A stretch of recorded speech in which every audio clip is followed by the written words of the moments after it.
हम दर्द बांटने के लिए आए हैं, हमें कोई वोटों का मसला नहीं। हम इनके बच्चे जो है तड़प रहे हैं, 8,000 की सैलरी है और 8,000 में मिलता क्या है?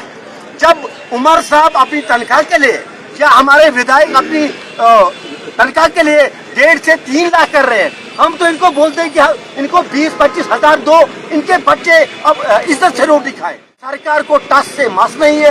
अगर ऐसा ही सिस्टम जारी रहा तो पूरे जम्मू कश्मीर के लोग सड़कों पे आएंगे और उमर साहब को हम कुर्सी से हटाने वाले लोग हैं। चाहे हमें उमर साहब से कि जब तक ये कश्मीर का मार्च कर रहे हैं फिल 4 ऑर्डर लाया जाए। जब एलजी रिकावट करेगा तो पूरे जम्मू कश्मीर के लोग देखेंगे कि एलजी ने रिकावट की, इनके दिल रोका। लेकिन उमर साहब नहीं चाहते, एनसी सरकार नहीं चाहती है कि गरीब भी खड़ा हो, इनके बच्चे भी आगे बढ़े। कर्मचारियों को रिप्लेस किया होता है, ये वक्त नहीं देखना पड़ता है इनको। गंदगी के ढेर लगे हुए हैं पूरे जम्मू कश्मीर में, लेकिन हमें मंजूर नहीं था कि हम पैदल मार्च करेंगे, मजबूर है। ये अंधी बहरी हुकूमत जो है, इनको सिर्फ अपने टीआरपी, अपने पैसे, अपने जो पेंशन है वो बढ़ाने के लिए इनको टाइम है, मगर सफाई कर्मचारी के इनके पास टाइम नहीं है। हम अगर ये पैदल मार्च जो यहाँ जोड़ा से अगर इसमें कोई कोताही हो जाएगी, कोई मर जाएगा, उसकी जिम्मेदारी साहब की होगी। क्या लगता है मार्च करने के बाद आपका हमारा मसला हल करना ही तब तक हमने नहीं निकलना है, जितनी देर तक हमारा मसला हल नहीं होगा। अगर देखा जाए पूरे हिंदुस्तान की गली कूचे वार्ड सभी साफ रहते हैं, मगर बदकिस्मती के साथ जम्मू कश्मीर की आवाम के साथ ऐसा खिलवाड़ सरकारें खेलती हैं कि झूठे आश्वासन, झूठे लॉलीपॉप, झूठे वादे दे दे के हमारा शोषण तो हुआ, बल्कि अब हमारे बच्चों का शोषण और हमारे परिवार का शोषण भी करने में इन्होंने कोई कमी नहीं छोड़ी है। मैं आपके चैनल की वसादत से जम्मू कश्मीर के लेफ्टिनेंट गवर्नर श्री मनोज सिन्हा जी को बताना चाहता हूं कि होम मिनिस्ट्री आपके पास है, जम्मू कश्मीर की पुलिस और फौज आपके पास है, और ये फौज जो है जो देश को साफ रखने में कोई कमी नहीं छोड़ती, ये किसके पास है? अगर ये उमर अब्दुल्ला के पास है, उमर अब्दुल्ला साहब को चाहिए कि इनकी रेगुलराइजेशन पॉलिसी जल्दी से जल्दी वाजे करें। अगर नहीं तो आने वाले वक्त में मैं पीएचई एम्प्लॉइज यूनाइटेड फ्रंट का एक मेंबर रियाज अहमद डोडा से आह्वान करता हूं कि ये तो चिंगारी लग गई है, आग लगने वाली है। अगर पानी भी बंद होगा उसके लिए भी जम्मू कश्मीर का टेलीविजन तैयार है। हमने बार बार इनको चेतावनी भी दी, गुजारिशें भी की कि हमारे मसले का हल करो। ये हमारी लड़ाई नहीं रही है, ये हमारे बच्चों की लड़ाई है। हमारे बच्चे जो हैं शिक्षा से महरूम रह रहे हैं, हमारे परिवार का खाना लगाना पहनना मुश्किल हो रहा है। ये वाजे कर दें कि अगर ऐसी ही सियासत इन्होंने गरीबों पे करनी है तो अब ये गरीब जाग चुका है। ये जो फौज सफाई कर्मचारी, आज हमारे शहर की हालत देखो।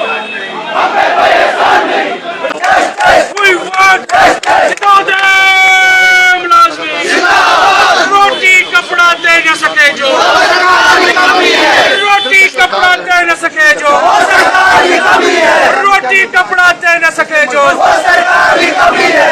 जनरेशन होश में आओ, इनकलाब इनकलाब इनकलाब, लाल लाल लहराएगा, लाल लाल लहराएगा।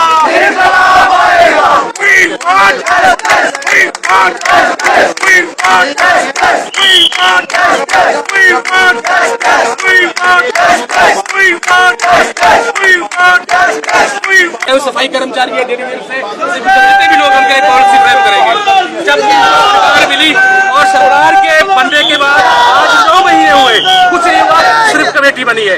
ये देखते हुए आज सफाई कर्मचारी यहाँ से मार्च किया है, या तो हमें अप्रूवल दिया जाए या सरकार को गिरा के दम लेंगे। इस मार्च के साथ श्रीनगर और श्रीनगर से टुवर्ड्स हमें फिर से वापस जो दिल्ली के मार्च करना पड़ेगा, हम करेंगे।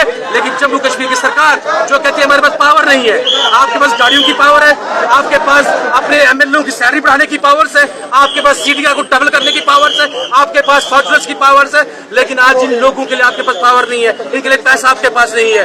या सरकार को मसला हल करना होगा, नहीं तो सरकार को हम गिरा के दम लेंगे। सरकारें क्यों बनाई जाती है? Government by the people, for the people, of the people. सरकारें लोगों द्वारा बनाई जाती है और लोगों के लिए बनाई जाती है। और आज ये सिर्फ सैलरी को इंचार्ज कर रहे हैं, अपने प्रोटोकॉल को इंचार्ज कर रहे हैं। और जब हम तक कहते हैं कि हमारा काम नहीं, स्टेटहुड वापस आ जाओ, आप बोला स्टेटहुड कहाँ पे इनको आने आ रही है? इन्होंने इलेक्शन लड़ा था यहाँ पे कि हम आपके साथ इंसाफ करेंगे, आपको पॉलिसी देंगे। ये सफाई कर्मचारी को अब कुछ टाइम होने वाले हैं। आज इसके बच्चे सुबह घर में रो रहे थे, इनके जेब में पैसा नहीं है, ये हालत इनको चुकी है और सरकार तमाशा बन गई। ये तमाशा ज्यादा देर नहीं चलेगा, जाको सरकार को काम करना होगा या सरकार को काम हम लोग। आप अंदाजा लगाए कि जम्मू कश्मीर की सरकार खामोश बैठी है और जो हमारे विधायक हैं कुल झाड़ू वाले हैं और उसके अलावा भी भाजपा के लोग हैं, अभी तक इनके बीच में कोई नहीं आया इनका दर्द बांटने के लिए। हम दर्द बांटने के लिए आए हैं, हमें कोई वोटों का मसला नहीं है, लेकिन हम इनके बच्चे जो है तड़प रहे हैं। 8,000 की सैलरी है और 8,000 में मिलता क्या है? जब उमर साहब अपनी तनख्वाह के लिए या हमारे विधायक अपनी तनख्वाह के लिए 1.5 से 3 लाख कर रहे हैं, हम तो इनको बोलते हैं कि इनको 20-25 हजार दो, इनके बच्चे अब इज्जत से रोटी खाए। लेकिन सरकार को टस से मस नहीं है। अगर ऐसा ही सिस्टम जारी रहा तो पूरे जम्मू कश्मीर के लोग सड़कों पे आएंगे और उमर साहब को हम कुर्सी से हटाने वाले लोग हैं। चाहे हमें कुछ भी करना पड़े, जेलों में जाने के लिए हम तैयार हैं इन लोगों के लिए, क्योंकि हमारी आन बान और शान है। यही लोग जो है शहर को साफ करते हैं और जब इनके साथ ज्यादती हुई है तो आप डोडा की बात में करूं, कोई भी लीडर चाहे जिसने 10,000 वोट लिए हैं, जिसने 15 लिए, या जो जीता है, कोई भी लोग इनके बीच में दर्द बांटने के लिए नहीं आया। ये बदकिस्मती। मैं गुजारिश करना चाहता हूं उमर साहब से कि जब तक ये कश्मीर का मार्च कर रहे हैं, फिल 4 ऑर्डर लाया जाए। जब एलजी रिकावट करेगा तो पूरे जम्मू कश्मीर के लोग देखेंगे कि एलजी ने रिकावट की, इनके बिल रोका। लेकिन उमर साहब नहीं चाहते, एनसी सरकार नहीं चाहती है कि गरीब भी खड़ा हो, इनके बच्चे भी आगे पढ़े। आखिर क्या वजह रही है जिस वजह से जो है अभी तक इनकी मांगे जो है पूरी नहीं आ रही? क्योंकि आप सभी जानते हैं ये बदकिस्मती है। जब उमर साहब ने इलेक्शन, पहले तो उन्होंने बोला था मैं इलेक्शन नहीं लड़ूंगा, फिर 2 सीटों से इलेक्शन लड़े, फिर टोपी का वास्ता दिया। लोग जज्बात में आके उन पे भरोसा करके उनको वोट दिए। 10 महीने से ये लोग प्रोटेस्ट कर रहे हैं, इनकी बात नहीं हुई। नहीं तो बिल अगर वो पास कर दे, वो ये बात बोलते हैं कि एलजी रिकॉर्ड करता है। अगर एलजी साहब रिकॉर्ड करेंगे, उमर साहब फिल 4 बिल लाए, कोई भी विधायक या एलजी रिकॉर्ड करे तो पूरे जम्मू कश्मीर के लोग देखेंगे कि एलजी इनको ऊपर नहीं उठने दे रहा है या इनका बिल पास नहीं करने दे रहा है। लेकिन उमर साहब खुद नहीं चाहते, क्योंकि उन लोगों ने जम्मू कश्मीर को भिखारी जो इस वक्त चल रहा है सिस्टम, जो बेरोजगार नौजवान है या हमारे डेली वेजर है, ये सारी मेहरबानी जो है उनके खानदान